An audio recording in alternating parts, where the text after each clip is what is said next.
بالله من الشيطان الرجيم بسم الله الرحمن الرحيم إنما الصدقات للفقراء والمساكين والعاملين عليها والمؤلفة قلوبهم وفي الرقاب والغارمين وفي سبيل الله وابن السبيل فريضة من الله والله عليم حكيم صدق الله مولانا العظيم.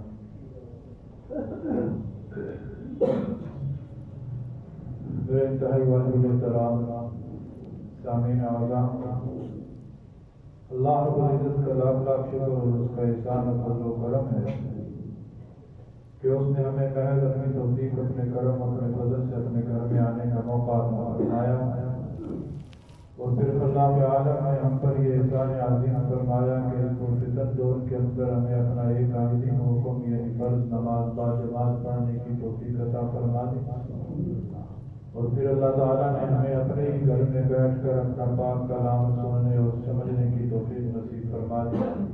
یہ خلاق عالم کا بہت بڑا احسان تھا. محترم سامعین گرامی، سورہ توبہ حضرات سماعت فرما رہے ہیں. گزشتہ درس کے اندر آپ حضرات کے سامنے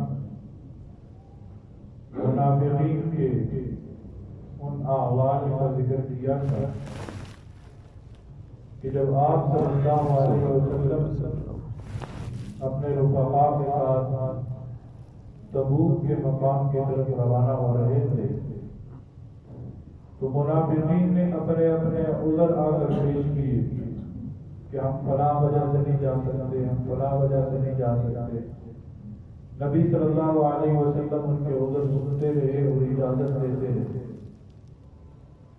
تو آپ صلی اللہ علیہ وسلم کو اللہ رب العزت نے بطور تبلیغ کے کہا کیا میرے حبیب آپ انہیں اجازت نہ دیتے، ساتھ چلنے تو دیتے ہوتے، پھر پتہ چل جاتا کون کھڑا ہے اور کون سچا ہے، کون کھوٹا ہے اور کون کھڑا ہے. پھر آپ حضرات نے یہ بھی سماعت فرمایا کہ منافق لوگ ہمیشہ اجازت مانگتے ہیں، جس نے راستے پر چلنا ہو وہ اجازت نہیں مانگتا. جس کے دل کے اندر ایمان ہو اور نبی کا حکم آ پہنچے، شریعت کا حکم آ پہنچے، پھر وہ آگے سے اجازت مانگتا رہے نہیں، پھر وہ جان اور مال کی بازی لگانے کے لیے ہر وقت تیار رہتا ہے. پھر آپ حضرات نے یہ بھی سماعت فرمایا کہ اللہ رب العزت نے اپنے حبیب کو یہ تسلی بھی دی کہ اے میرے حبیب آپ پریشان نہ ہو، میں نے ان منافقین کو اٹھنے کی ہمت ہی نہیں دی. یہ نہ سوچے منافقین کہ ہم عذر پیش کر کے اپنے آپ کو ہم نے بچا دیا. حقیقت میں بات یہ ہے کہ میں نے ان کو آپ کی صحبت نصیب ہونے کی توفیق ہی نہیں دی. اچھا ہوا یہ آپ کی صفوں میں شامل نہیں ہوئے، اگر یہ شامل ہو جاتے تو یہ سابقہ حالات کے پیش نظر فتنہ برپا کرتے. آپ نے دیکھا نہیں، غزوہ بدر ہے، غزوہ احد ہے، غزوہ خندق ہے، کئی غزوات کے اندر یہ منافقین آپ کے ساتھ چلتے رہے اور طرح طرح کے فتنے قائم کرتے رہتے. پھر اسی رکوع کے اندر بالکل آخر تک منافقین کے اور حالات ذکر ہیں کہ یہ منافقین اگر آپ کو کوئی بھلائی ملتی ہے تو یہ پشیمان ہو جاتے ہیں اور اگر آپ کو کوئی مصیبت بھی پہنچتی ہے تو یہ خوش ہوتے ہیں. ان تصیب کا حسنۃ تسؤہم، اگر آپ کو کوئی بھلائی مل جائے تو یہ دکھ کی کیفیت میں چلے جاتے ہیں اور اگر آپ کو کوئی مصیبت آ پہنچے تو یہ خوشیاں مناتے ہیں. اے میرے حبیب ان کو کہہ دو کہ غمی اور خوشی کا آنا تو میرے رب کی طرف سے، غمی اور خوشی کا آنا میرے رب کی طرف سے. تکلیف آئی ہے، اس تکلیف کو پہنچانے والا میرا رب ہے اور ہمارا رب پر یقین ہے کہ وہ جس رب نے یہ تکلیف بھیجی ہے وہی رب اس تکلیف کو دور بھی کرے گا. وہ مولانا کیوں کہ وہ ہمارا آقا ہے، ہمارا اسی پر بھروسہ ہے. اور پھر یہ منافقین ایسے ہیں کہ یہ دل کھول کر خرچ نہیں کرتے.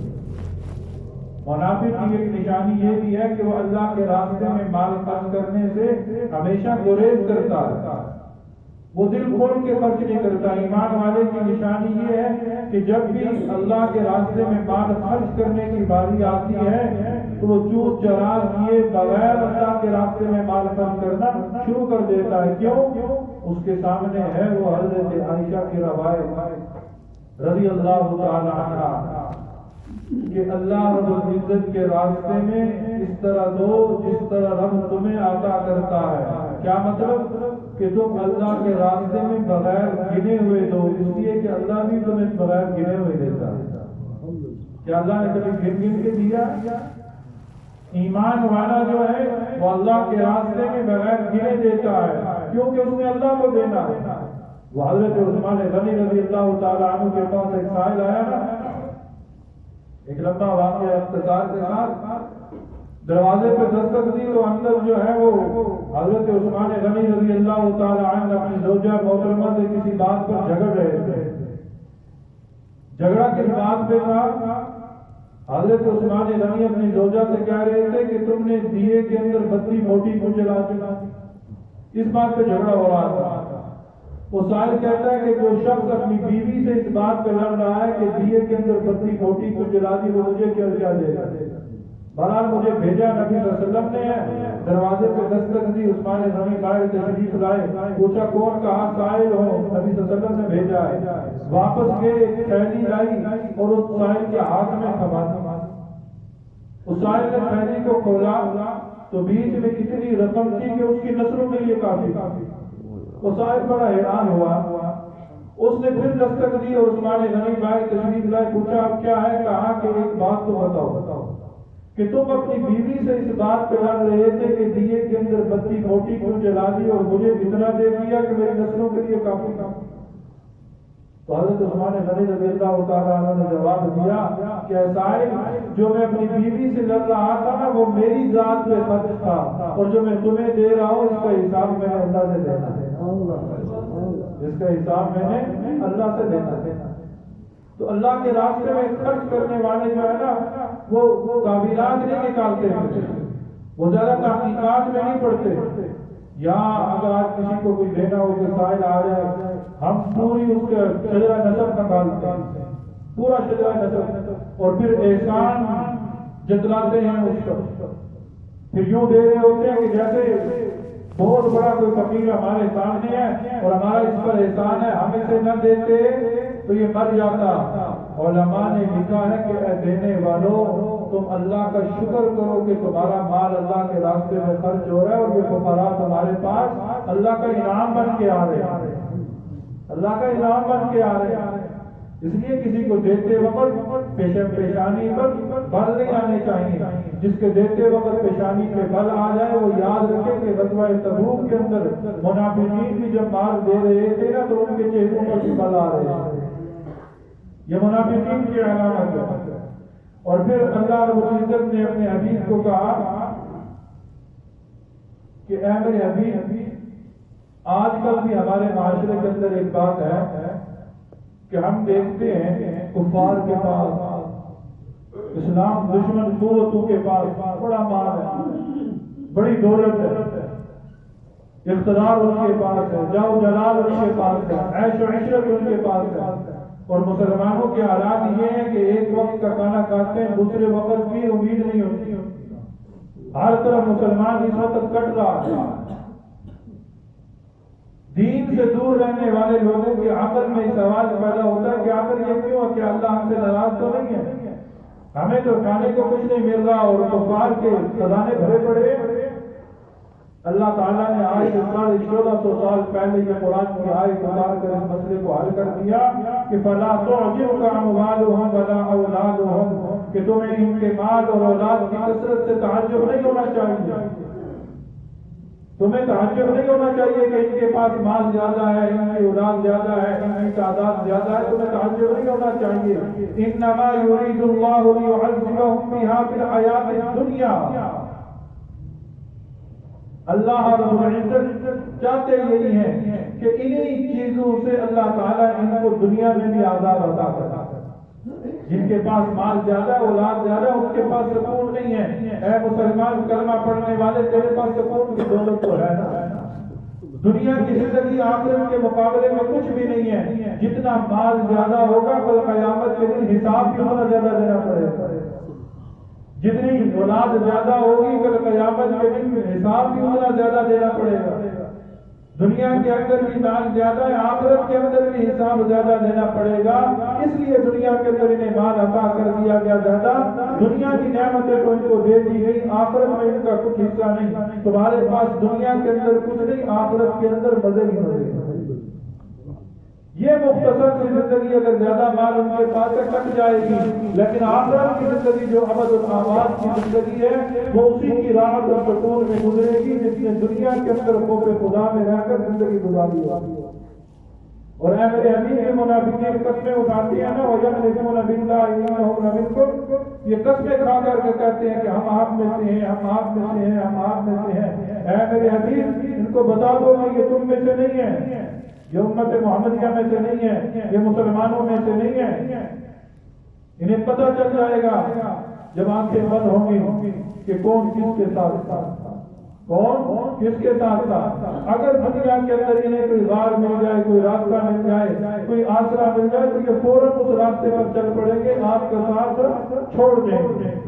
اور یہ منافقین جو ہیں یہ صدقات کا مذاق اڑاتے ہیں، یہ منافقین صدقات کا مذاق اڑاتے ہیں۔ اللہ کے راستے میں مال خرچ کرنے کے جب فضائل نبی صلی اللہ علیہ وسلم بتلاتے نا تو یہ منافقین مذاق اڑاتے تھے۔ اور پھر جب کبھی نبی صلی اللہ علیہ وسلم مال غنیمت کو تقسیم کرتے، بہت ساری تفاصیر کے اندر ہے کہ ہر موقع پر منافقین اعتراض کرتے تھے کہ معاذ اللہ ثم معاذ اللہ کہ یہ آپ کی تقسیم انصاف پر مبنی ہے۔ اگر انہیں زیادہ مل جاتا تو راضی ہو جاتے، کچھ نہ ملتا تو ناراض ہو جاتے۔ یہ منافقین کے حالات تھے۔ اللہ رب العزت نے فرمایا کہ اے میرے حبیب اگر یہ اللہ اور اللہ کے رسول کی عطا پر راضی رہتے نا تو اللہ اپنے فضل سے انہیں اور بھی عطا فرماتا، اللہ نے اپنے فضل سے اور بھی عطا فرماتا۔ تو چونکہ اس رکوع کے آخر میں صدقات کا ذکر ہو رہا تھا تو اسی صدقات کے ضمن میں اللہ رب العزت نے مصارف زکوٰۃ کو بیان کر دیا۔ مصارف زکوٰۃ آج جو آیت میں نے آپ حضرات کے سامنے تلاوت کی ہے، اس کے اندر ان لوگوں کا بیان ہے کہ جن لوگوں کو زکوٰۃ دی جا سکتی ہے۔ مصارف زکوٰۃ یہاں ان لوگوں کا بیان ہے کہ جن کو صدقات واجبہ لگتے ہیں۔ صدقات نافلہ نفلی صدقات جو ہیں وہ تو غیر مسلم کو بھی دیے جا سکتے ہیں، لیکن صدقات واجبہ ان لوگوں کے علاوہ جن لوگوں کا ذکر قرآن مجید کی آیت کے اندر ہے، اس کے علاوہ کسی اور کو صدقات واجبہ دیے نہیں جا سکتے اور نہ ہی لگتے۔ انما الصدقات للفقراء والمساکین والعاملین علیہا والمؤلفۃ قلوبہم وفی الرقاب والغارمین وفی سبیل اللہ وابن السبیل۔ یہ 8 مصارف ہیں۔ صدقات 2 قسم کے ہوتے ہیں، ایک صدقات نافلہ نفلی صدقات اور ایک صدقات واجبہ۔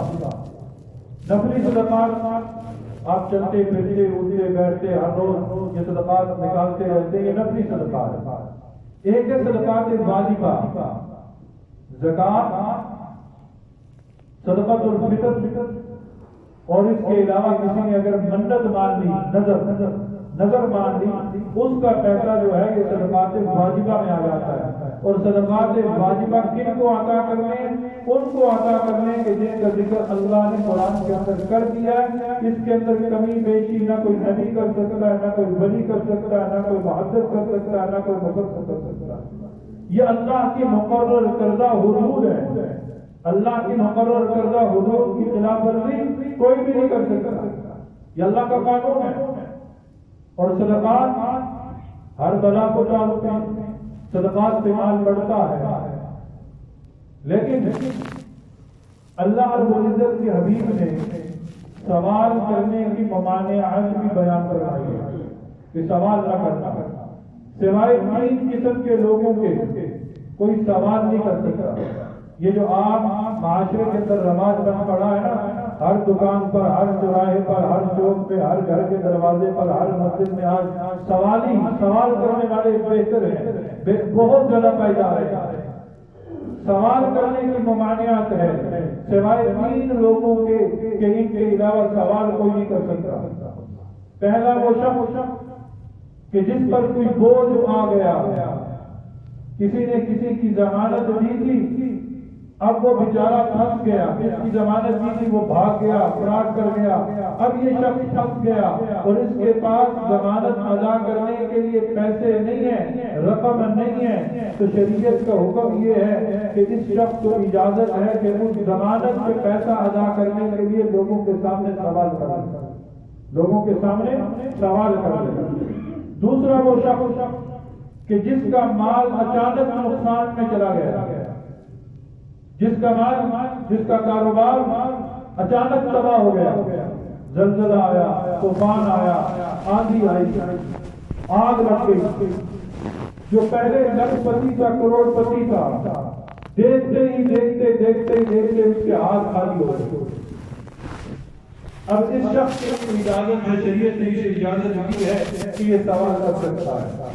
تیسرا وہ شخص کہ جس کے گھر کے اندر فاقے چل رہے ہیں، کھانے کے لیے کوئی چیز نہیں ہے، اور اس کے جاننے والے 3 لوگ اس کی گواہی دے دیں کہ واقعات اس کے گھر کے اندر فاقے چل رہے ہیں، تو شریعت اجازت دیتی ہے کہ یہ شخص بھی سوال کر سکتا ہے، یہ شخص بھی سوال کر سکتا ہے۔ اس کے علاوہ کوئی شخص سوال نہیں کر سکتا۔ شریعت اسلامی نے اس کی زبردست ممانعت بیان کی کہ ان کے علاوہ کوئی سوال نہ کرے۔ ایک روایت کے اندر جس کا مفہوم ہے کہ سوال کرنے کی عادت ہو، ہاتھ پھیلانے کی عادت ہو، کل قیامت کے دن جس کا ہاتھ اسی طرح پھیلا ہوا ہوگا، اس ہاتھ پر گوشت نہیں ہوگا اس کے ہاتھ پر۔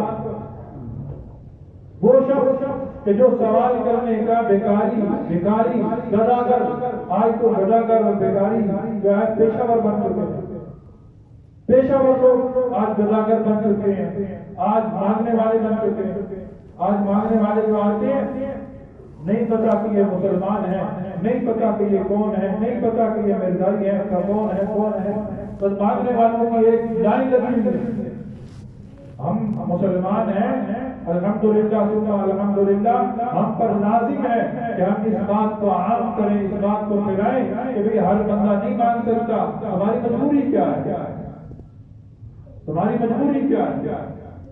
علماء نے لکھا ہے، ترمذی کی ایک روایت ہے کہ نبی صلی اللہ علیہ وسلم کے پاس 2 شخص آئے، انہوں نے آ کر سوال کیا کہ اللہ کے نبی ہمیں کچھ ادا کیجیے۔ نبی صلی اللہ علیہ وسلم نے فرمایا کہ یہ زکوٰۃ کا پیسہ ہے، یہ زکوٰۃ کی رقم ہے، اگر تم غنی ہو تو یہ زکوٰۃ کی رقم تمہیں لگ نہیں سکتی، اور اگر تم میں سے کوئی صحت مند ہے، غنی بھی نہیں، صحت مند ہے، کمانے کی صلاحیت رکھتا ہے، تو شریعت اسلامی کا ایک اصول ہے کہ اس پر بھی زکوٰۃ نہیں لگتی، اس پر بھی زکوٰۃ نہیں لگتی جو صحت مند ہے، تندرستی اس کے پاس موجود ہے، لیکن وہ غنی نہیں ہے، مال نہیں ہے اس کے پاس۔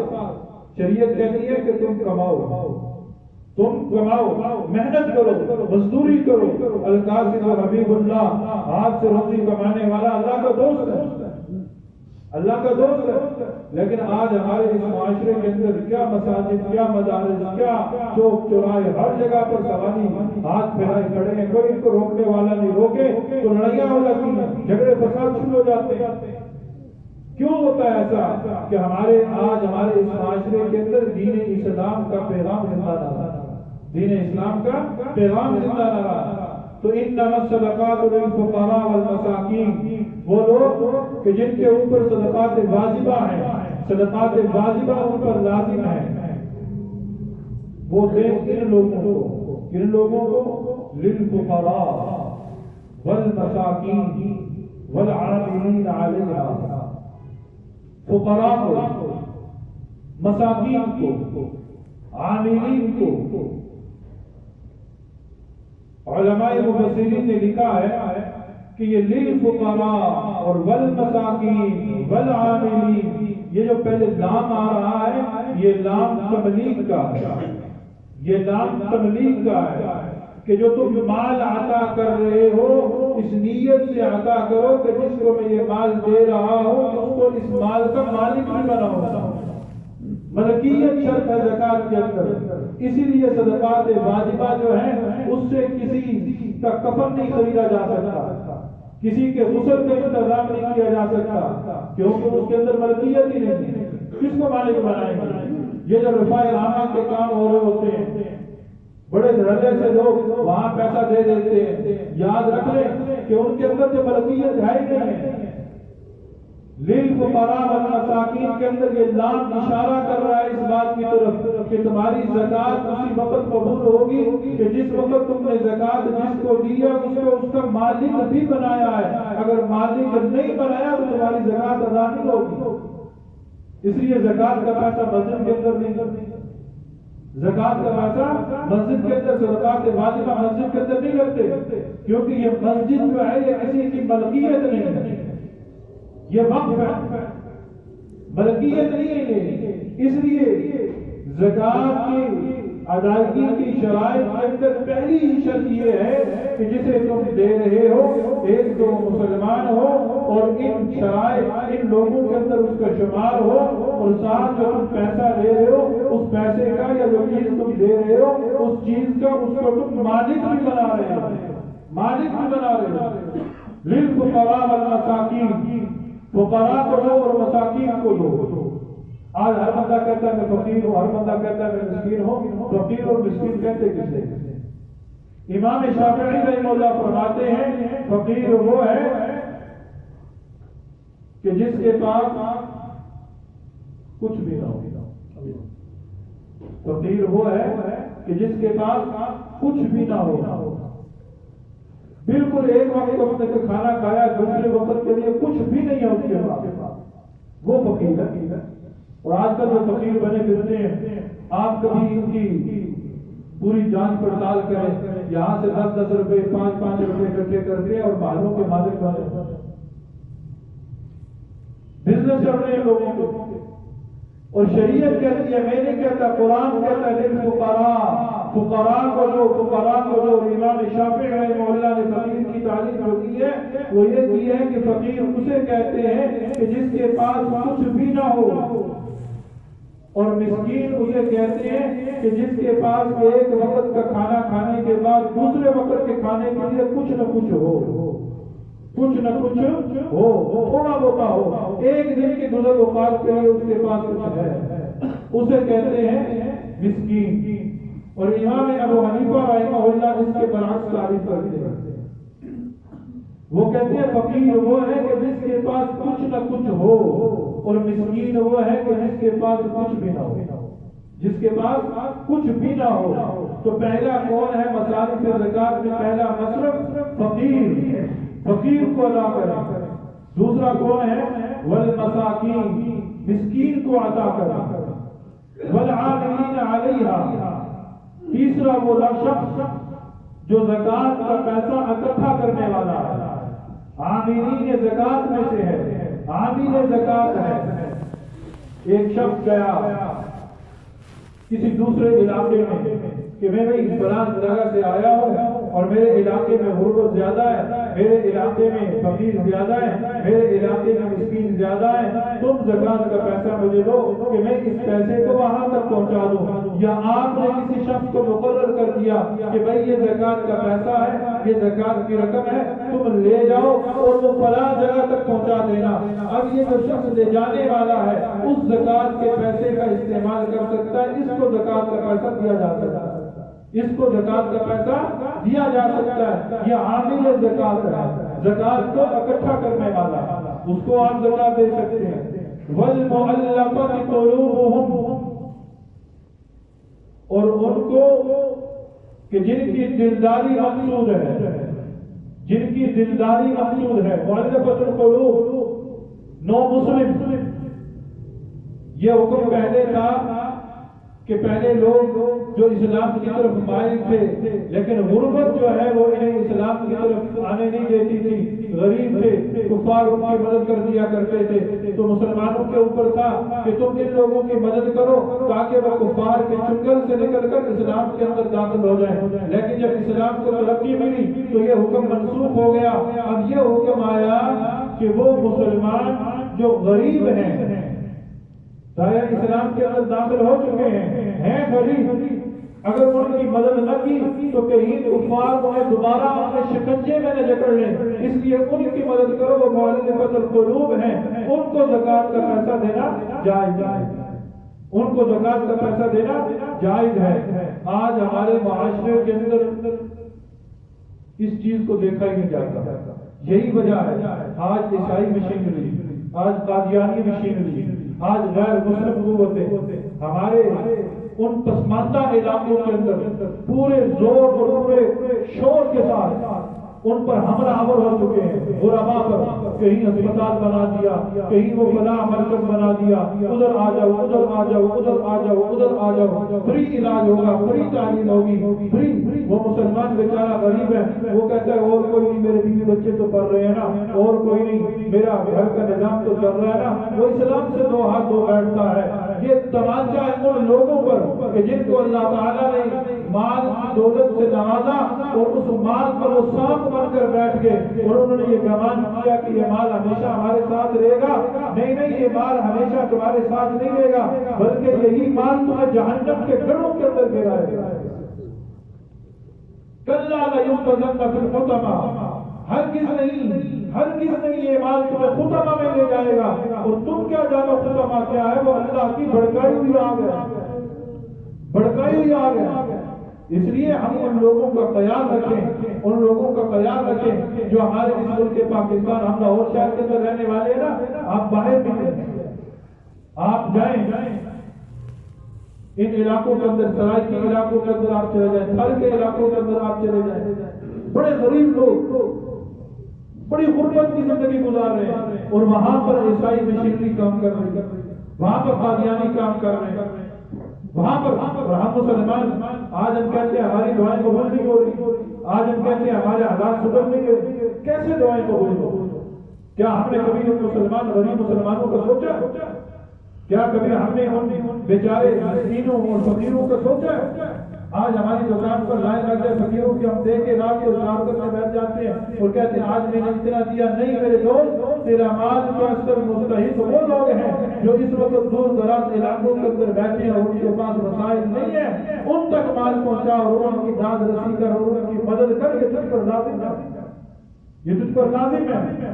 آج ہم اس کی طرف کو دیکھتا ہی تو والمؤلفۃ القلوب، وہ مسلم کہ ان کی داد رسی کے لیے ان کو مال زکات دینا جائز ہے۔ وفی الرقاب، غلاموں کو آزاد کرنا، گردنیں چھڑوانا۔ شریعت اسلامی کے ابتدا کے اندر غلامی کا دور تھا، کسی کے پاس کوئی شخص غلام ہوتا تو اس کا آقا اسے کہتا کہ ٹھیک ہے اتنے رقم کا انتظام کر، میں تجھے آزاد کر دیتا ہوں، تو ایسے غلاموں کو اس وقت زکات دی جاتی تھی کہ چلو ٹھیک ہے کہ تم یہ کرو، یہ رقم لے لو اور اس مالک سے آزادی حاصل کر لو۔ موجودہ دور کے اندر غلامی کا تصور نہیں ہے، غلامی کا یہ دور نہیں ہے، تو اب یہ کہاں سے ہم ڈھونڈیں؟ وفی الرقاب، وہ قیدی، وہ بے گناہ قیدی جو اس وقت جیلوں کے اندر موجود ہیں اور ان کا کوئی پرسان حال نہیں، کسی پر جرمانہ ہے اور جرمانہ وہ ادا کر نہیں سکتا اور اسی پاداش میں وہ جیل کاٹ رہا ہے، ایسے قیدیوں کو تلاش کر کے ان کی مدد کرنا بھی لازم ہے، ان کو بھی زکات دی جا سکتی ہے۔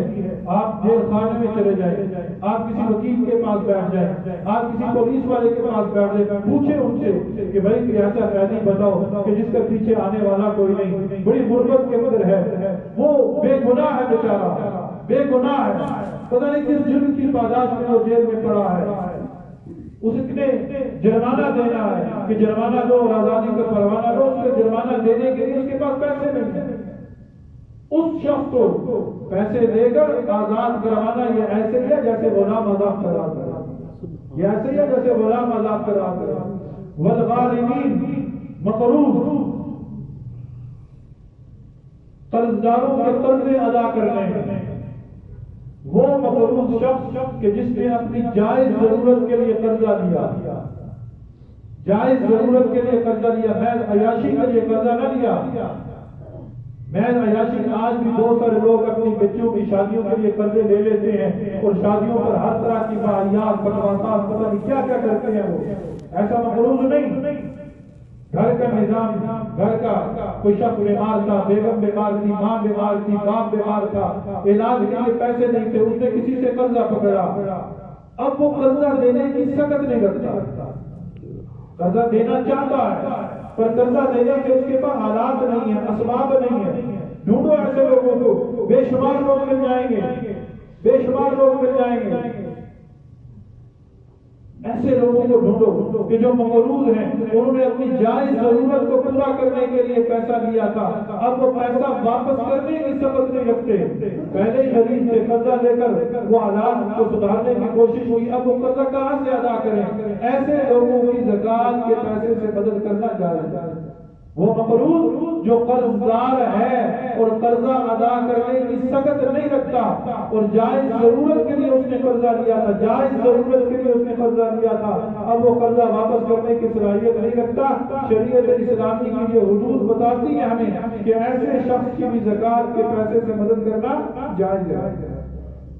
وفی سبیل اللہ، اللہ کے راستے میں چلنے والا، اللہ کے راستے میں چلنے والا، علماء نے اس کی 3 تفسیریں کی ہیں کہ اللہ کے راستے میں چلنے والا کون ہے؟ مجاہد، جس کے پاس سواری نہیں ہے، اللہ کے راستے میں جہاد کے لیے نکل کھڑا ہوا، اس شخص کی زکات کے پیسے سے مدد کرنا جائز ہے اور وہ زکات نہیں دے سکتا ہے۔ دوسرا وہ شخص جو حج کے لیے گھر سے نکلا، حج کے لیے گھر سے نکلا، راستے میں کوئی ایسے حالات پیدا ہو گئے کہ اس کے پاس جو توشہ تھا، جو مال و اسباب تھے، سارے ختم ہو گئے، اب اس نے حج کرنا ہے، حج اس پر فرض ہے، ایسے شخص کی بھی مدد کرنا زکات کے پیسے سے جائز ہے۔ اور تیسرا مدارس کے طلباء، مدارس کے طلباء ان کی مدد کرنا، مدارس کے طلباء ان کی مدد کرنا، تحصیل علم کے لیے نکلنے والے علماء، تحصیل علم کے لیے نکلنے والے افراد، اللہ کے دین کی اشاعت کے لیے نکلنے والے لوگ، ان کی مدد کرنا زکات کے پیسے سے جائز ہے۔ اور یاد رکھو، آج ہمارے معاشرے کے اندر اس کا بھی فقدان پایا جا رہا ہے، ہم لوگ نہیں دیکھ رہے، ہم لوگ نہیں دیکھ رہے، لیکن تم کیا جانو ان مدارس میں پڑھنے والے بچوں کے حالات، ان مدارس میں پڑھنے والے بچوں کے کیا حالات ہیں؟ ان مدارس میں پڑھنے والے بچے آج اسکول کالج کے اندر چھٹیاں ہوئی، کیوں چھٹیاں ہوئی؟ سردی زیادہ ہے، سردی زیادہ ہے، آسائشوں کے اندر پڑھنے والے بچے، ان کے لیے سردی زیادہ ہے، گورنمنٹ نے چھٹیاں دے دی، تھوڑا سا وقت نکلو باہر، چلے جاؤ قبائلی علاقہ جات کے اندر، یہ لوگ بیٹھے ہیں، شمالی علاقہ جات کے لوگ بیٹھے ہیں، پوچھو ان سے کیا ان کے وہاں مدرسوں کے اندر چھٹیاں ہوئی؟ آج کے سردی کے دور کے اندر بھی، آج سردی کے حالے میں بھی حفظ کرنے والا بچہ صبح 4:30 بجے استاد اسے اٹھاتا ہے، 4:30 بجے وہ بچہ اٹھتا ہے، ٹھنڈے پانی سے وہ وضو کرتا ہے، جسم پر گرم کپڑا کوئی نہیں، کوئی مخمل کی چٹائیاں نہیں بچھی ہوئی، وہ سوکھی چٹائی پر، روکھی چٹائی پر آ کر بیٹھ کر تہجد کے وقت ہم آرام سے سو رہے ہوتے ہیں، ہم آرام سے سو رہے ہوتے ہیں، ہمارے گناہ اتنے، ہمارے اعمال اتنے برے ہو چکے ہیں کہ ہمارے یہ محل مسمار ہو جائیں، ہمارے گھر زمین دوست ہو جائیں۔ رب کعبہ کی قسم اگر ان پہاڑوں پر بیٹھنے والے بچے صبح 4:30 بجے اٹھ کر قرآن کی تلاوت نہ کریں، قرآن کی تلاوت وہ کر رہے ہوتے ہیں، تلاوت وہ کر رہے ہوتے ہیں، معصوم بچے، آخر وہ بھی تو کسی کے جگر گوشے ہیں، وہ بھی تو کسی کے بیٹے ہیں، وہ بھی تو کسی کے رشتے جگر ہیں۔ شدید سردی کے عالم میں یہاں ہمارا صبح گیزر کا پانی گرم نہ ہو، ہماری طبیعتوں میں انقباض آ جاتا ہے کہ آج پانی گرم نہیں تھا، آج ہیٹر نہیں چل رہے تھے، وہ فلاں کی ایسی، فلاں کی ایسی، فلاں کی ایسی، جاؤ خدا کی قسم جا کر ان کی شمالی علاقہ جات میں جاؤ ان مدارس سے جا کر پوچھو جہاں کے پڑھنے والے بچے جب آتے ہیں ممبروں پر بیٹھتے ہیں مسلموں پر کھڑے ہوتے ہیں اور پھر بھی ہم ان پر تار و تشریح کرنے سے نہیں رکتے، ان کے وجود کی برکت سے اللہ تعالیٰ نے اس دھرتی کے نظام کو قائم رکھا ہوا ہے، وگرنہ یہ نظام دھرتی درم درم ہو جاتا۔ ہمارے اعمال ہمارے حالات کیا ایسے ہیں کہ یہ دھرتی قائم رہ سکے؟ ہم ظاہر میں کچھ ہیں، باطن میں کچھ ہیں۔ وہ معصوم بچہ ظاہر میں بھی وہی ہے، باطن میں بھی وہی ہے، اس کے اندر کوئی دکھلاوا نہیں، کوئی ریاکاری نہیں، کوئی منافقت نہیں۔ وہ معصوم بچہ جسے ناک صاف کرنے کے لیے کپڑا میسر نہیں ہے، ادھر وہ قرآن پڑھ رہا ہے اور اس کی ناک بہ رہی ہے، جھٹکتے جسم کے اندر، جسم پر سب کبھی تاری ہے، ادھر استاد کا خوف ہے، ادھر اس نے منزل یاد کرنی ہے، لیکن قربان جائے رب پر، رب تعالیٰ ایسے ہی ہیروں کو اٹھاتا ہے، اللہ تعالیٰ ایسے نگینوں کو پھر ضائع نہیں ہونے دیتا، انہی کے وجود کی برکت سے اللہ تعالیٰ اس دھرتی کو قائم رکھتا ہے۔ رب کہتا ہے کہ میرے راستے میں نکلنے والے ان لوگوں کی بھی مدد کرو، ان لوگوں کی بھی مدد کرو، ان کو بھی نہ چھوڑو۔ آج ہم مسئلہ پوچھتے ہیں وہ فلاں کی بچی، وہ فلاں میرے گھر میں وہ فلاں کام کرتی ہے، اس کی بچی کی شادی ہے، میں زکات کا پیسہ اسے دے دوں۔ بھائی یہاں تو جو ہے مفاد میں آ جاتا ہے نا سامنے، مفاد وہ میرے گھر میں کام کرتی ہے، میں نے مدد نہ کی وہ میرے گھر میں کام چھوڑ دے گی، میرا وہ فلاں ہے رشتے دار ہے، میں نے اس کی مدد نہ کی وہ مجھ سے ملنا چھوڑ دے گا۔ مفاد جہاں آ جائے وہاں عبادت قبول نہیں ہوتی، وہاں عبادت قبول نہیں ہوتی۔ کم سے کم اپنی زندگی کے اندر کم سے کم خود ہم حافظ نہیں بن سکے، خود قاری نہیں بن سکے، خود عالم نہیں بن سکے، خود ہم حاجی نہیں بن سکے، خود ہم کوئی نیک کام نہیں کر سکتے، اللہ کا واسطہ کہ کم سے کم ہم اپنی زندگی کے اندر ایک حافظ قرآن کی مدد تو کر سکتے۔ ہم یوں تو کہہ سکے کہ بھائی میرے پیسے سے ایک حافظ قرآن تیار ہوا ہے، ہم ڈھونڈے مدرسے میں ہم جائیں، مدارس کے لے کر دیکھیں کتنا خرچہ ہے، ایک حافظ کا سالانہ خرچہ آپ نکالیں چند ہزار روپیہ ہوتا ہے، چند ہزار روپیہ۔ آپ کہتے ہیں بھائی میرے چند ہزار روپے حافظ صاحب پہ خرچ کرنا، یہ قرآن پڑھے گا، جب تک یہ قرآن پڑھتا رہے گا، اس کی نسلیں قرآن پڑھتی رہے گی، جب تک اس کا خیر جاری رہے گا، میری قبر میں اس کا ثواب پہنچتا رہے گا، پہنچتا رہے گا۔ تو ابھی سبیل اللہ، اللہ کے راستے میں نکلنے والے، ان سے یہ مراد نہیں ہے مدارس کے طلباء، وابن السبیل، اور راستے کا بیٹا، کیا مراد؟ وہ مسافر جو گھر میں صاحب استطاعت ہے، جو گھر میں صاحب ثروت ہے، گھر کے اندر شیخ صاحب ہے، گھر کے اندر صاحب نصاب ہے، لیکن تھا وہ سفر میں جیب کٹ، پاس ذرائع کوئی نہیں، پاس ذرائع کوئی نہیں، ایسا مسافر اگر مل جائے تو اس کی مدد کرنا بھی زکات یعنی صدقات واجبہ سے جائز ہے، اسے بھی آپ زکات کا پیسہ دے سکتے ہیں۔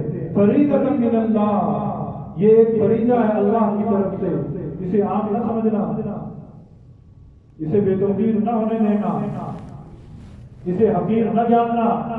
یہ جس طرح نماز ہے، جس طرح روزہ ہے، جس طرح حج ہے، جس طرح باقی احکامات ہیں، اسی طرح یہ بھی احکامات ہیں کہ ان 8 لوگوں کو اپنی نظر میں رکھو، ان 8 قسم کے لوگوں کو اپنے سامنے رکھو، اور جو اللہ نے تمہیں مال عطا کیا ہے نا، اگر متقی بننا چاہتے ہو، میرے نیک بندے بننا چاہتے ہو، دعا مانگتے ہو نا کہ اللہ نیک بندوں میں شامل کر، تو پھر ان 8 بندوں کو تلاش کرو اور ان 8 بندوں کو عطا کرو، یہ 8 بندے خوش ہو جائیں گے، میں رب اس کائنات کو بنانے والا خوش ہو جائے۔ وَمِمَّا هُدًى لِّلْمُتَّقِينَ، ہدایت متقین کے لیے، الَّذِينَ يُؤْمِنُونَ بِالْغَيْبِ وَيُقِيمُونَ الصَّلَاةَ وَمِمَّا رَزَقْنَاهُمْ يُنْفِقُونَ۔ ہدایت متقین کے لیے کون ہے متقی، کون ہدایت یافتہ؟ ہم دعا مانگتے ہیں اہدنا الصراط المستقیم، اللہ ہمیں ہدایت والا راستہ دکھا، سیدھے راستے پر ہمیں چلا۔ کون ہے سیدھے راستے پر؟ وہ لوگ کہ جو اللہ کے دیے ہوئے رزق میں سے نکالتے ہیں اور پھر ان 8 لوگوں کو سامنے رکھ کر ان پر خرچ کرتے ہیں۔ رب کہتا ہے کہ میں انہیں ہدایت یافتہ کہہ رہا ہوں، یہ ہے ہدایت یافتہ، یہ ہے ہدایت یافتہ۔ واللہ علیم حکیم، اور اللہ علیم ہے، اللہ سے زیادہ علم کس کا ہو سکتا ہے؟ اللہ علم کا بھی مالک ہے اور اللہ حکمت کا بھی مالک ہے۔ تو یہ 8 مسائل پہ زکوٰۃ میں آپ حضرات کے سامنے عرض کیے، ان کو وہ شخص دے گا جو صاحب نصاب ہوگا۔ اور صاحب نصاب کون ہے؟ کہ جس کے پاس 52.5 تولے چاندی کے برابر پیسہ موجود ہے۔ 52.5 تولے چاندی کے برابر پیسہ موجود ہے۔ اگر اس کے پاس پیسہ نہیں، کوئی اور چیز بھی نہیں، صرف سونا ہے، تو وہ صرف سونا کا مالک صاحب نصاب کب بنے گا؟ جا کر جب وہ سونا 7.5 تولے ہو جائے۔ 7.5 تولے سونا۔ ایک غلط فہمی ہے لوگوں کے اندر، یہ بھی آپ حضرات کے سامنے عرض کر دوں کہ ہم نے رمضان کو رمضان رکھا ہوا ہے، رمضان کو رمضان ہم نے رکھا ہے زکوٰۃ نکالنی ہے۔ بھائی یہ رمضان کو رمضان جو ہے یہ زکوٰۃ کی ادائیگی کے لیے ضروری نہیں ہے۔ اگر آج میں صاحب نصاب بنتا ہوں، آج میں اگر یہ جماعت الاول ہے، اگر آج میں کیا ہے، آج میں صاحب نصاب بنتا ہوں تو میرا سال جماعت الاول میں مکمل ہوتا ہے۔ میں رمضان کی انتظار کرتا ہوں۔ یہ غربت عام کیوں ہوئی؟ یہ خودکشیاں عام کیوں ہوئی؟ یہ لوگ بے دین کیوں ہوئے کہ زکوٰۃ لینے والوں نے بھی رمضان کا مہینہ مخصوص کر دیا، کہا کہ بس رمضان میں زکوٰۃ نکالیں گے، اس کے علاوہ زکوٰۃ نہیں نکالیں گے۔ اللہ کے بندو، اس کے علاوہ غریب کھاتا نہیں ہے۔ بے لباس کو لباس کی ضرورت صرف رمضان میں ہے، کھانا کھانے والے کو کھانے کی ضرورت صرف رمضان میں ہے، کسی غریب کے چھت ڈھانپنے کے لیے صرف رمضان کا مہینہ ضروری ہے۔ آج نہیں ہم بدل کر سکتے تو ہم رمضان کا انتظار نہ کریں، ہم سال قمری مہینوں کے اعتبار سے دیکھیں کہ بھائی میرے کس مہینے میں صاحب نصاب بنا تھا، اور پھر کہتے ہیں کہ ہمارے پاس 7.5 تولے ہے نہیں، میرے پاس 1 تولہ 2 تولہ 4 تولہ۔ یاد رکھیں آج غالباً آج تولہ 90 سے 95 ہزار کے درمیان جا رہا ہے، آج 90 سے 95 ہزار کے درمیان آج تولہ جا رہا ہے۔ جس کے پاس 1 گرام سونا، تھوڑی سی چاندی، تھوڑا سا روپیہ آ گیا، یہ 52.5 تولے چاندی کے برابر جا پہنچتا ہے۔ 52.5 تولے چاندی کے برابر جا پہنچتا ہے۔ آج ہمارے گھروں کے اندر کیا 20-30 ہزار روپے کے موبائل نہیں پڑے؟ ہمارے ہر گھروں کے اندر ہر کمرے میں کیا LCD لگی ہوئی؟ ہمارے گھروں کے اندر کیا یہ عیش و عشرت کے سامان موجود نہیں ہے؟ تو یہ ضروریات زندگی نہیں ہے، ضروریات زندگی سے زائد یہ چیزیں ہیں۔ ہماری زندگی کی ضرورت جو ہے وہ 2000 میں 5000 والے موبائل میں بھی پوری ہو سکتی ہے، جو اس سے زائدہ ہے یہ ضروریات زندگی میں شامل نہیں ہے، یہ ضروریات زندگی سے زائد ہے۔ ضروریات زندگی سے زائد جس کے پاس چیزیں موجود ہوں اور ان کی مالیت 52.5 تولے چاندی کے برابر جا پہنچے، اس پر زکوٰۃ فرض ہو جاتی ہے، زکوٰۃ پر فرض ہو جاتی ہے، اس پر لازم ہے کہ وہ اپنے مال کی زکوٰۃ ادا کرے۔ نہیں ادا کرے گا تو یہی مال آپ نے اسی سورہ توبہ کے اندر غالباً اسی سورہ توبہ کے اندر گزشتہ 2-3 درسوں پہلے یہ سماعت فرمایا تھا کہ یوم یحمى علیہا فی نار جہنم فتکوی بہا جباہہم وجنوبہم وظہورہم والذین یکنزون الذہب والفضة ولا ينفقونها فی سبیل اللہ فبشرہم بعذاب علیم یوم یحمى علیہا فی نار جہنم فتکوی بہا جباہہم وجنوبہم وظہورہم ھذا ما کنزتم لانفسکم فذوقوا ما کنتم تکنزون۔ وہ لوگ جو اللہ کے راستے میں مال خرچ نہیں کرتے ان کے لیے دردناک عذاب کی خوشخبری ہے۔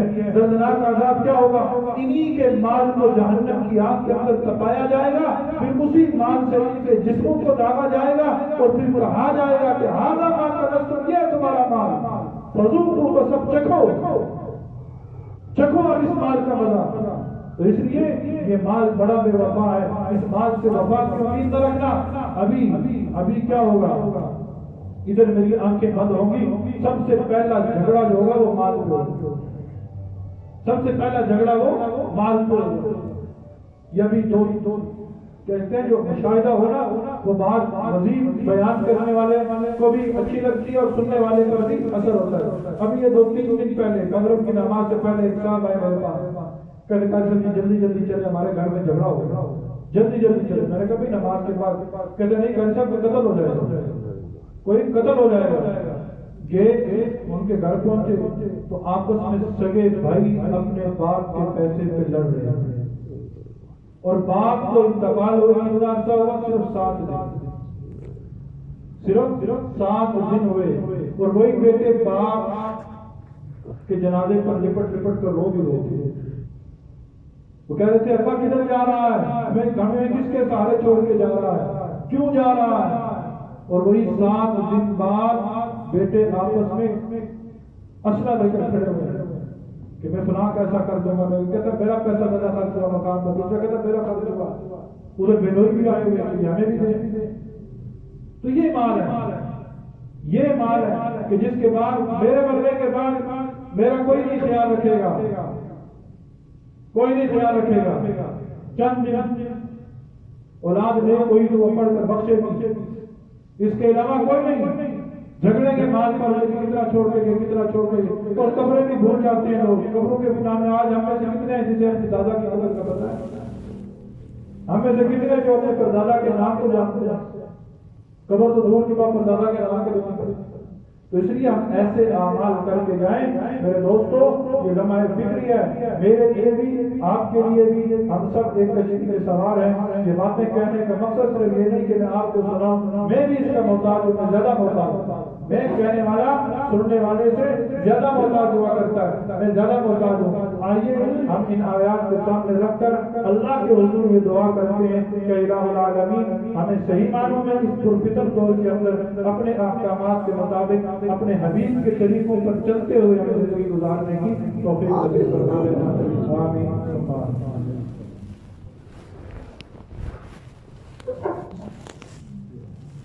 تھوڑی دیر آیت کریمہ کا ورد کر لیں, درود شریف پڑھ لیں. اللہم صلی علی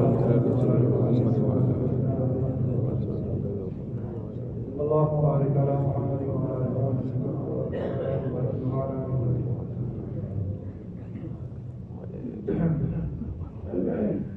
لا الہ الا انت سبحانک انی کنت من الظالمین.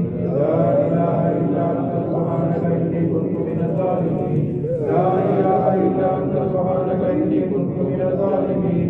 لا الہ الا انت سبحانک انی کنت من الظالمین.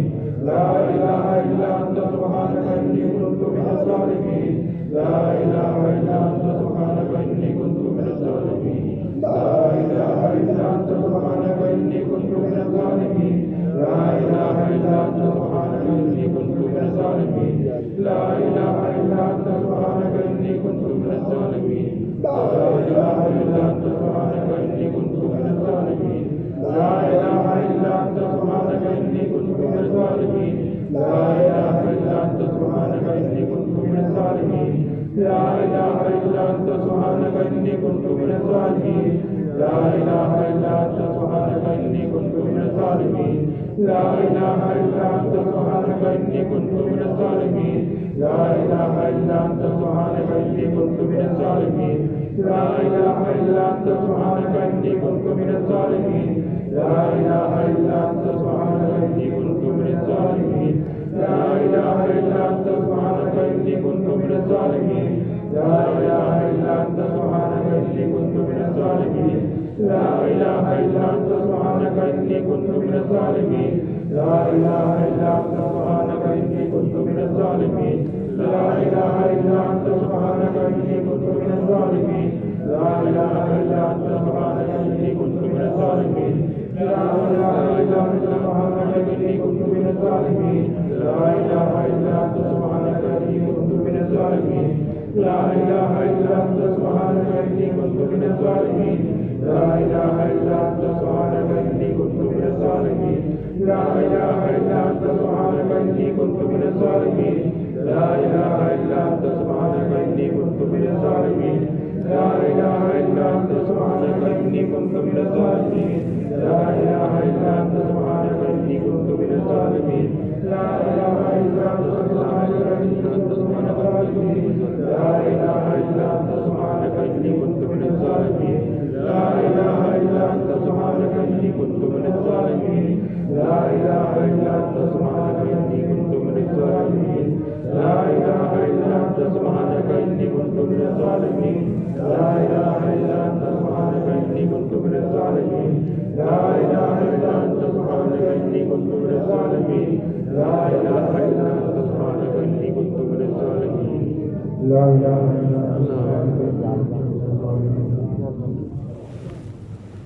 اللهم صل على سيدنا ومولانا محمد وعلى آل سيدنا ومولانا محمد وبارك وسلم عليه. اللهم أعنا على ذكرك وشكرك وحسن عبادتك. اللهم أحسن عاقبتنا في الأمور كلها وأجرنا من خزي الدنيا وعذاب الآخرة. اے اللہ تیری توفیق، تیرے کرم، تیرے فضل سے اللہ ہم تیرے گھر میں آئے ہیں. اللہ ہم اپنے عملوں کی بدولت نہیں آئے، تیرے فضل کی بدولت آئے ہیں. مولا کائنات تیرا فضل مانگتے ہوئے ہم سب یہ دعا کرتے ہیں کہ اللہ کے عالم تو کرم فرما، رحم فرما، اور اللہ اللہ اللہ ہم سب کے گناہوں کو معاف فرما. اے اللہ ہم سب کی غلطیوں سے درگزر فرما دے. اللہ پوری امت کے گناہوں کو معاف فرما دے. اللہ پوری امت پر رحم فرما دے. اللہ پوری امت پر کرم فرما دے. اللہ پوری امت پر فضل فرما دے. اللہ اس وقت امت مسلمہ انتہائی پریشانیوں کا شکار ہے. اے مولا جگہ جگہ پر مسلمان نفرتوں کا شکار ہو رہے ہیں اور سارا دنیا کفر جو ہے وہ اکٹھا ہو رہا ہے. اے خلاق عالم ایسے حالات کے اندر تیرا ہی در ہے جہاں ہمارا سنا جائے گا، ہماری پکار کو سنا جائے گا. مولا کائنات تیرے اسم اعظم کا واسطہ دے کر یہ مانگتے ہیں کہ اللہ اس امت کی حفاظت فرما، اللہ اس امت پر رحم فرما، اللہ اس امت پر کرم فرما. اے مولا اس امت سے راضی ہو جا، اللہ اس امت کو اپنی رضا نصیب فرما دے. مولا مانا کہ ہم گناہگار خطاکار سیاکار ہیں، مانا کہ ہم دعا کے قابل نہیں ہیں. مولا کائنات اے ارحم الراحمین، اے ذوالجلال والاکرام تیرے قرآن کا واسطہ دے کر تجھ سے مانگتے ہیں. اللہ تیرے رحمتوں کا واسطہ دے کر تجھ سے مانگتے ہیں. مولا اس امت پر رحم فرما دے، اس امت پر کرم فرما دے، اس امت پر کرم فرما دے. اللہ اس امت کو ایک اور نیک بنا دے. اللہ اس امت کو باصلاحیت نیک، اللہ باصلاحیت اور نیک حکمران نصیب فرما دے. اللہ اس امت کو باصلاحیت اور نیک اور تیرے نبی سے سچی محبت کرنے والے اور اللہ نیک صفات کے عامل حکمران نصیب فرما دے، حکمران نصیب فرما دے. اللہ آج جدھر دیکھیں کوئی لیڈر سامنے نظر نہیں آتا کہ جس کے پیچھے چلا جائے کہ یہ اس وقت موجودہ حالات کے اندر یہ امت مسلمہ کا قائد ہے. مولا ہر کسی کو اپنے اقتدار کی پڑی ہے. اللہ آج یہ امت ملکوں میں بڑھ چکی ہے. اللہ یہ آج امت خطوں میں بڑھ چکی ہے. مولا یہ امت تو کلمے کی بنیاد پر پروان چل رہی تھی. مولا دشمنوں کی سازشوں نے آج مسلمانوں کے دلوں کے اندر مسلمانوں ہی کی نفرت کو بھر دیا. اے خلاق عالم، اے دلوں کے پھیرنے والے اللہ تیری بارگاہ میں یہ التجا ہے کہ اے خلاق عالم، اے ذل قوت المتین، اے ذل جلال والاکرام تو ہمارے عملوں کی طرف نہ دیکھنا. اللہ یہ تو دیکھ کہ ہم تیرے گھر میں بیٹھ کر تجھ سے مانگ رہے ہیں. اللہ تیرے گھر میں بیٹھ کر آج ہم پوری امت کے لیے مانگ رہے ہیں کہ اے مولا تو پوری امت کو ایک اور ایک بنا دے. اللہ پوری امت میں اتفاق و اتحاد پیدا فرما دے. اللہ پوری امت کو اللہ اپنے نبی سے سچی محبت کرنے والا بنا دے. اللہ اس امت کو اللہ ایک دوسرے کا دکھ درد سمجھنے کی توفیق نصیب فرما دے. اے خلاق عالم تجھ سے مانگتے ہیں کہ جہاں اجتماعی پریشانیاں ہیں وہاں یہ امت انفرادی پریشانیوں کے اندر مبتلا ہے. اے خلاق عالم ہر طرف بے سکونی کی کیفیت ہے. اللہ معاشرے بدعملی کا شکار ہے. اللہ معاشرہ بدعملی کا شکار ہے. ہم معاشرت میں بھی پیچھے چلے گئے، معاملات میں بھی پیچھے چلے گئے، اخلاقیات میں بھی گر گئے. مولا ہم تم سے مانگتے ہیں کہ اے خلاق عالم تو کمال رحمت اور کمال کرم سے اللہ تو ہمارے حالات کو سدھار دے.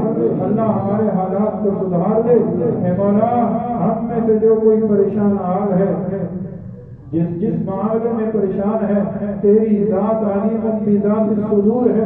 اے علیم بذات الصدور، اے علیم، اے حکیم، تیری ہی بارگاہ میں یہ التجا ہے کہ تو کمال کرم اور کمال رحمت سے ہم سب کی پریشانیوں کو راحت اور سکون میں تبدیل فرما دے، مشکلات کو حل فرما دے، مصیبتوں کو دور فرما دے، ہمارے بیماروں کو اللہ ہمارے بیماروں کو شفا نصیب فرما دے۔ اے اللہ خاص طور پر ہم میں سے جو کوئی بیمار ہے، ہمارے جتنے عاجز و فارغ بیمار ہیں، ہمارے ایک نمازی ہیں بڑے مخلص حاجی اختر حسین قریشی، ان کے لیے خصوصیت سے دعا فرمائیں کہ اے مولا کائنات تو محض اپنے فضل و کرم سے اللہ تو ان سب بیماروں کو شفائے کاملہ نصیب فرما دے، اللہ شفائے عاجلہ نصیب فرما دے، شفائے مستمرہ نصیب فرما دے۔ اے مولا تو ہمارے مرحومین کی مغفرت فرما۔ اے اللہ ہم میں سے جس کسی کے بھی دوست احباب بہن بھائی ماں باپ فائز و فارغ اساتذہ اس دنیا سے چلے گئے، گزشتہ دنوں ہمارے مسجد کے نمازی ہیں بھائی ممتاز صاحب، ان کے بھائی اس دنیا فانی سے رخصت ہو گئے، ان کے لیے بھی دعا فرما دیجیے۔ اے اللہ جتنے بھی اہل ایمان اس دنیا سے رخصت ہوئے اللہ تو سب کی بخشش فرما دے، اللہ سب کی قبروں کو نور سے منور فرما دے، اللہ سب کی قبروں کو تحت نظر کشادہ فرما دے۔ اللہ ہمیں مرنے سے پہلے حقیقی معنوں میں مرنے کی تیاری کرنے کی توفیق نصیب فرما دینا، اللہ حقیقی معنوں میں مرنے کی تیاری کرنے کی توفیق نصیب فرما دینا۔ اے اللہ ہمیں فکر آخرت اور فکر موت نصیب فرما، یہ دعا مانگے اے اللہ ہمیں فکر موت اور فکر آخرت نصیب فرما، اللہ فکر موت اور فکر آخرت نصیب فرما۔ اے مولا کائنات، اے ارحم الراحمین، یہ جتنے احباب یہاں تشریف فرما ہے اے اللہ تو ان کے دلوں کے حالات جانتا ہے کہ یہ کس نیت سے بیٹھے ہیں۔ مولا میرا تو یہ گمان ہے کہ اللہ یہ سارے اخلاص کے ساتھ بیٹھے ہیں، تیرا دین سننے کے لیے آئے ہیں مولا، تیرا قرآن سننے کے لیے آئے ہیں مولا۔ بس میرے الفاظ ہیں آمین ان کی ہے مولا، اور اس وقت ہمارا ایمان ہے کہ اس مجلس کو فرشتوں نے بھی گھیر رکھا ہے اور فرشتوں کی بھی آمین ہے۔ اے مولا کہ ان مخلص لوگوں نے تیرے گھر کو آباد کیا تو ان کے گھروں کو آباد فرما دینا، اللہ ان کے گھروں کی ساری پریشانیاں دور فرما دینا، مشکلیں آسان فرما دینا، اللہ مصیبتیں دور فرما دینا، اللہ ان کے کاروبار میں برکتیں عطا فرمانا، روزگار میں برکتیں عطا فرمانا، اللہ ان کی زندگی میں برکتیں عطا فرمانا، اللہ ان کی زندگی میں برکتیں عطا فرمانا۔ اے قیوم عالم، اے قوت المتین، جس نے بھی دعا کے لیے کہا یا چاہا یا سوچا، اے مولا کائنات تو سب کی دعاؤں کو قبول فرما، سب کی حاجتوں کو پورا فرما، اور مولا کائنات تعالی نے آخر ہم سب کو دین پر استقامت نصیب فرمانا، استقامت علی الدین نصیب فرما، اللہ استقامت علی الدین نصیب فرما۔ اے مولا کائنات جب تک ہم زندہ ہیں تیری بارگاہ میں التجا ہے، تیرے علم کے اندر ہے کہ کتنے لمحے، کتنی ساعتیں، کتنے ایام، کتنے مہینے، کتنے سال ہمیں بقیہ اس جہاں میں رہنا ہے۔ اللہ ہم تو مسافر ہیں، عالم ارواح سے چلے ہیں، عالم بدن میں پہنچے، پھر عالم بدن سے ہم نے انتقال کیا، پھر عالم دنیا میں پہنچے، اب عالم دنیا میں انتقال کب ہوگا اس کا علم صرف تیرے پاس ہے۔ تجھ ہی سے مانگتے ہیں کہ اے خلاق عالم جب تک ہمارا بسیرا ہے اللہ، جب تک ہم اس سرائے میں ٹھہرے ہوئے ہیں، جب تک اس پلیٹ فارم پہ رکے ہوئے ہیں، جس حال میں بھی ہیں مولا تو اپنا ہی محتاج بنانا، اللہ دنیا میں کسی کا محتاج نہ بنانا، اللہ اپنا ہی محتاج بنائے رکھنا۔ اللہ جب تک ہم زندہ ہیں تو جانتا ہے اللہ اس دنیا میں کسی بھی معاملے میں اللہ دنیا والوں کا محتاج نہ کرنا، اللہ دنیا والوں کو محتاج نہ کرنا، اللہ اپنے ہی در سے، اپنے ہی جناب سے عطا فرمانا، خزانہ غیب سے عطا فرمانا، خزانہ غیب سے عطا فرمانا۔ اے اللہ جب ہم سب کا وقت آخر ہو، رضا کا عالم جاری ہو، اے اللہ ہم سب کی زبانوں پہ یہ کلمہ جاری ہو، لا الہ الا اللہ محمد رسول اللہ، لا الہ الا اللہ محمد رسول اللہ۔ آمین آمین صلی اللہ تعالی علیہ خلقہ محمد وعلى آله وأصحابه وأهل بيته وأزواجه أجمعين برحمتك يا أرحم الراحمين.